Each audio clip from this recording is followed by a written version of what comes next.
All right, ladies and gentlemen, I'm about ready to get into who the new chairman of the Federal Reserve Bank is, who his father-in-law is, and how this is actually seemingly a much larger conspiracy than anyone could possibly have imagined. Stay tuned. All right, the big news of the day is that Kevin Warsh was installed as the chairman of the Federal Reserve, and I didn't know who that was until I looked into it, and now I feel like I know who that was, Bak, or who that is, rather. And it's alarming because I've always been someone who's been reluctant to believe some of the conspiracies that exist in the banking Federal Reserve space. Not that I was opposed to it, just, you take it with a grain of salt. And I looked into this and I couldn't see anything possibly more, I don't know what the word is, conspiratorial than this appointment. But let's just watch this promo that the White House put out today before there were shots fired outside of the White House, and J.D. Vance was rushed to the White House for emergency negotiations with Iran. Check this out.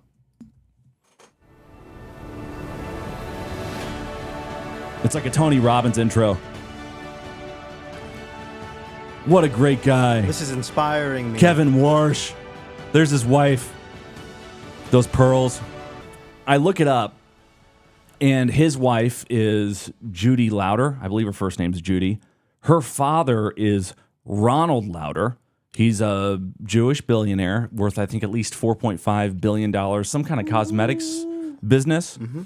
And he just so happens to be, since 2007, the president of the Jewish World Congress, of which, of course, Rothschild is the chairman of the board. This is a 501c3. It's international. It's headquartered mainly in the United States in New York. And its goal is to basically push pro-Israel, pro-Jewish propaganda, right? Just like AIPAC, but I don't know that it engages specifically in lobbying for congressional seats like AIPAC does, but it certainly does have a lobbying position in the United Nations. And the interesting thing about Lauder, apparently he and Trump go way back. But this is the father-in-law, the chairman of the Federal Reserve, by the way. But let's just watch a couple of clips of Robert Lauder, the new chairman of the Federal Reserve's father-in-law. All world leaders, all politicians must lead in this effort. Look at that chin. Words are not enough. Political speeches are not enough. Laws must be passed, severe, tough, real laws that will put these hate mongers away in prison for a long time. So he's talking about imprisoning people who espouse anti-Semitic views. And that's not it. I'm going to show you a couple of clips, but this really ties in directly to central bank digital currencies, crypto, how banking could potentially be used to mitigate anti-Semitic rhetoric, why Lauder was pushing Trump to acquire Greenland. All this stuff is connected. Watch this. But Jewish schools are not enough. The entire education system in this country, from K through 12 and colleges, must be reformed.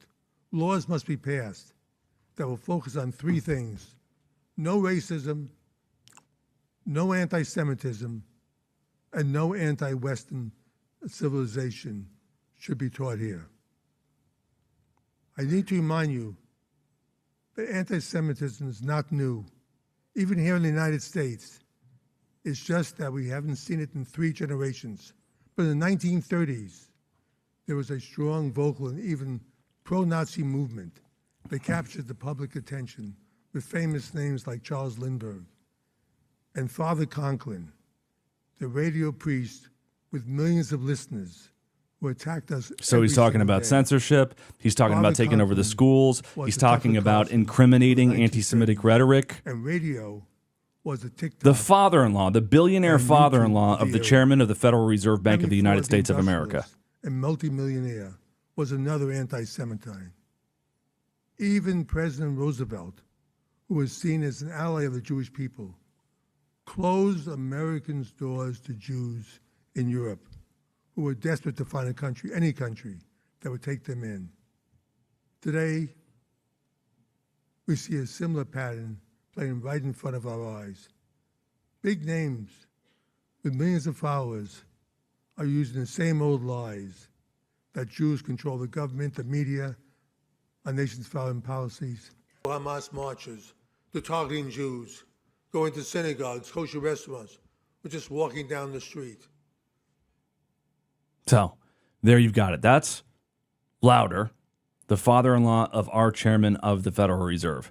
And he has pushed Trump to annex Greenland. I can go into the details of how I think that ties into keeping the dollar as a global reserve currency, because we know that the majority of all of Israel's monetary assets are actually tied up in the U.S. banking system. I actually did the research on that today. Like 60% of their economy is tied up in U.S. bonds or something like that.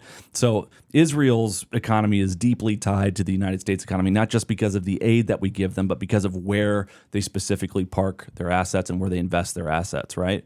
And we've got this push from Lauder for us to annex Greenland. That's really a move to counter China's Belt and Road Initiative, any of the efforts of BRICS, so that we can usher in this IMEC corridor through the port of Haifa. I've talked about this countlessly.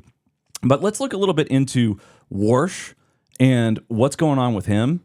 I've got a couple of clips. Obviously, in the beginning of this segment, I showed you that clip of him being sworn in as the chairman of the Federal Reserve. But let's look at some of the clips over the past few months, even couple of years, where he's reflected on artificial intelligence, what the future is going to be like, even Bitcoin explicitly, and then we can unpack that on the other side. Let's watch. What we call AI in a couple of years, we'll just call business. And AI is going to make almost everything cost less, and the U.S. can be a big winner. And it's a hugely exciting moment. If I were to step back for a minute, if I were the president, what I'd be worried about is a central bank that doesn't see any of that. A central bank that is stuck with models from 1978, updating the central bank from a prior period, to use artificial intelligence. Recognize we could be at the front end of a productivity boom. And if I were the president, I'd be worried that they might not see it. And they might think economic growth is somehow going to be inflationary. I think we were probably in the early innings of a structural decline in prices. Ken sees it on the front lines of real businesses. And I think if you look over the period of the next year or two, it's a pretty special moment.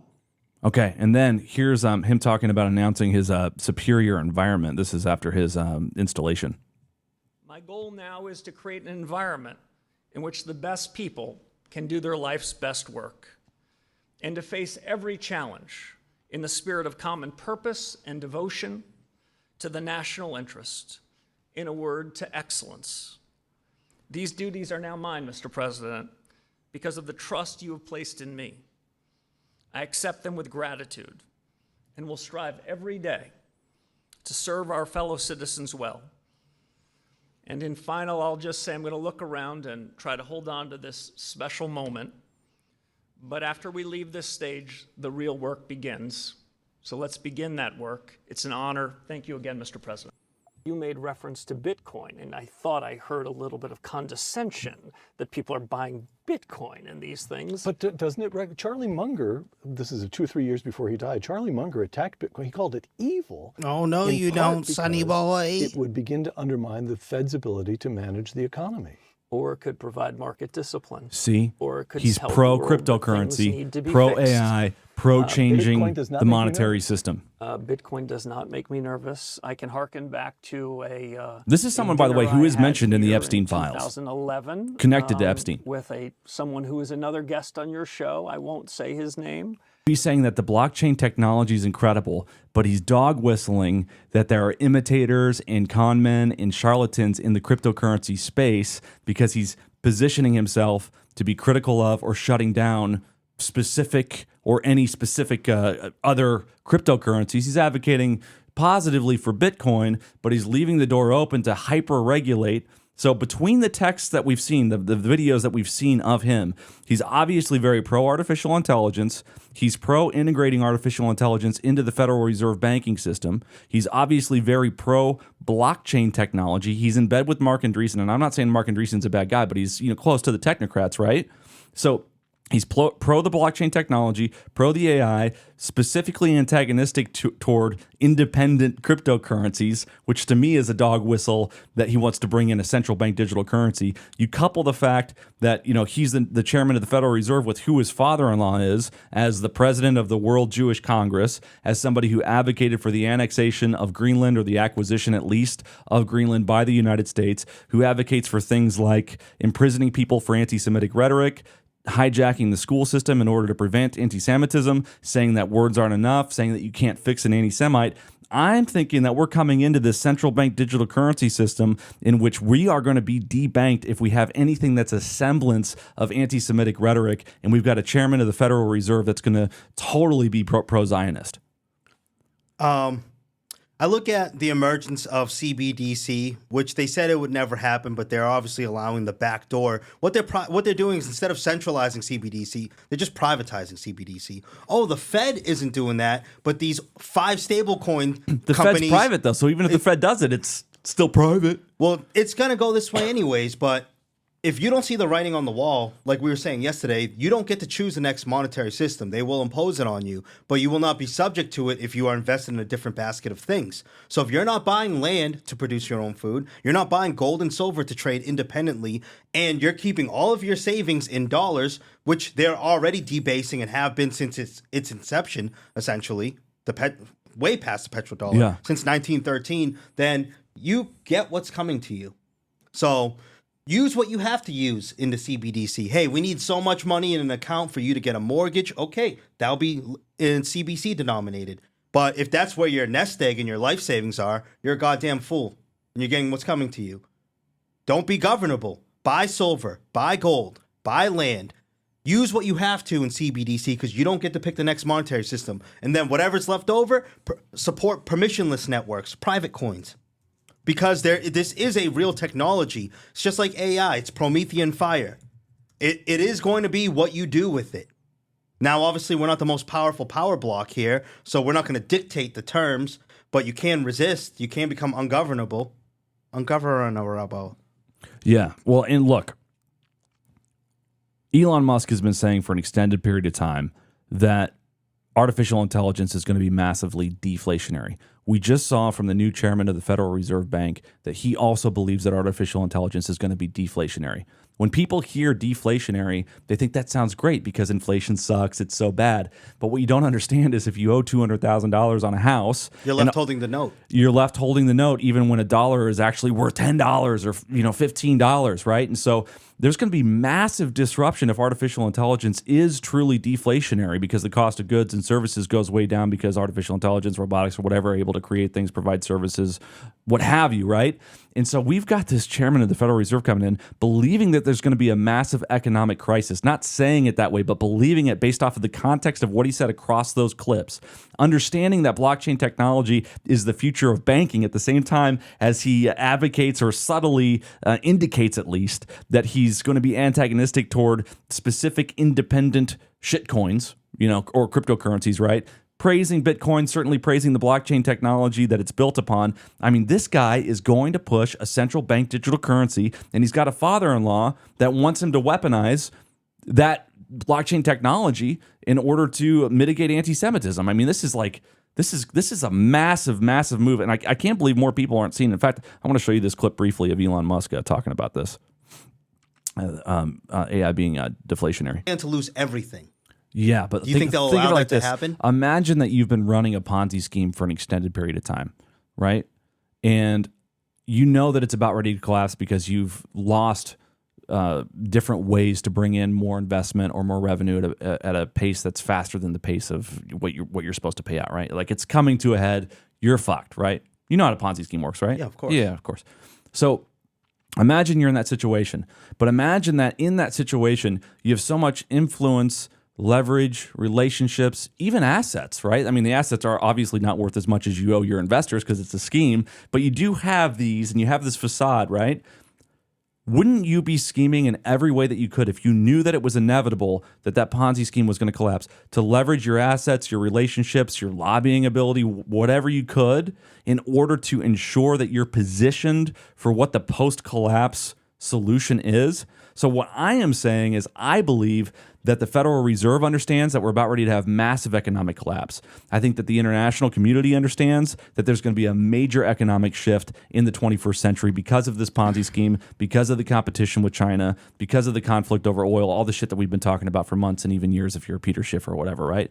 And I think that the pieces that we're seeing move now, whether it's with Venezuelan oil, whether it's with Cuba, whether it's with Ukraine, whether it's with Taiwan, whether it's with the artificial intelligence arms race, whether it's with Israel and Iran, all these pieces that are shifting around are trying to set the board so that when the existing monetary system collapses, all of the same powers that be can install the post-collapse system and basically just, disruption free. It's like Operation Paperclip, right? You're a Nazi, you lost everything, but hey, you were smart enough that we'd actually like you to come work for NASA. They're trying to build the NASA for the post-Nuremberg collapse that's going to happen, right? That's what I really think is happening. I think that the United States, the Federal Reserve, Israel, and others, and these bankers and these technocrats are trying to position themselves to own all of the assets that will matter in order to define, regulate, and install the post-collapse monetary system, which will be a blockchain central bank digital currency. They'll probably still call it a dollar, but just the digital dollar.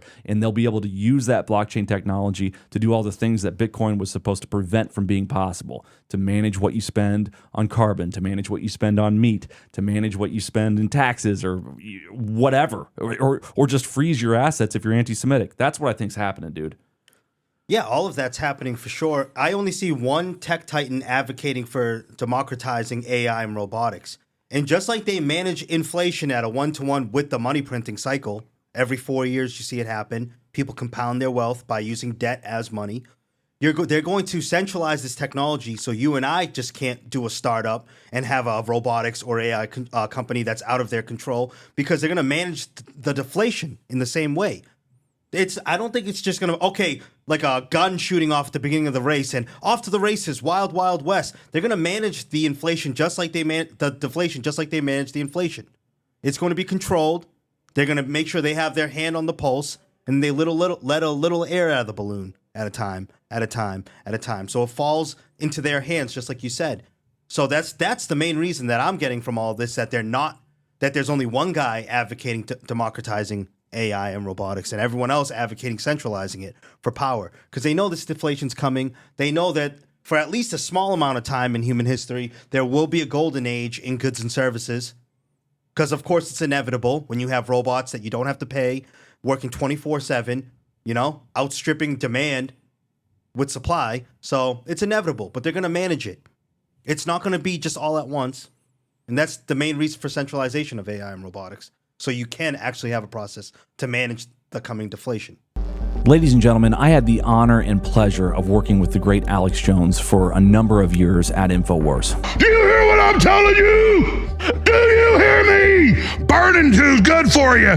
Killing's too good for you. As you know, InfoWars was shut down just a number of weeks ago, and in response to that shutdown, I decided to launch my own network to stay in the fight.